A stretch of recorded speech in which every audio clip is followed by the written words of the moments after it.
Hello and welcome to this short video, in which I will talk about overlap versus butt joints. My name is Heineck. I'm a sales manager for the Friction Stir Welding division at Grenzebach. To be specific, I will discuss the proper definition of the weld seam width and the weld penetration depth for friction stir welding in this video. Basically, this should be considered in relation to the planned type of joint. Let's start with the overlap joint. In the overlap joint, the strength of the welded joint is mainly generated by the joint width and not by the weld depth.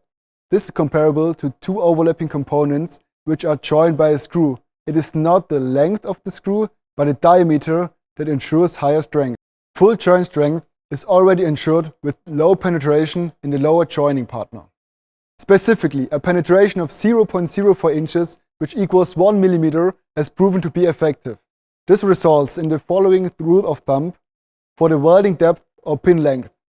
Thickness of the upper joint partner plus 0.04 inches or 1 mm equals the welding depth or pin length. Exceeding this guiding value can have a negative effect on the welding process and the joint strength. Let's move on to the butt joint. Compared to the overlap joint, the joint strength of the butt joint is built up by the weld depth and not by the weld width. It's ideal if the welding depth corresponds to the thickness of the joining partners.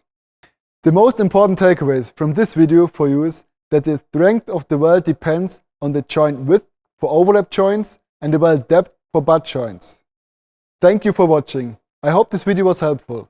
If you have any further questions, feel free to reach out to me and my colleagues.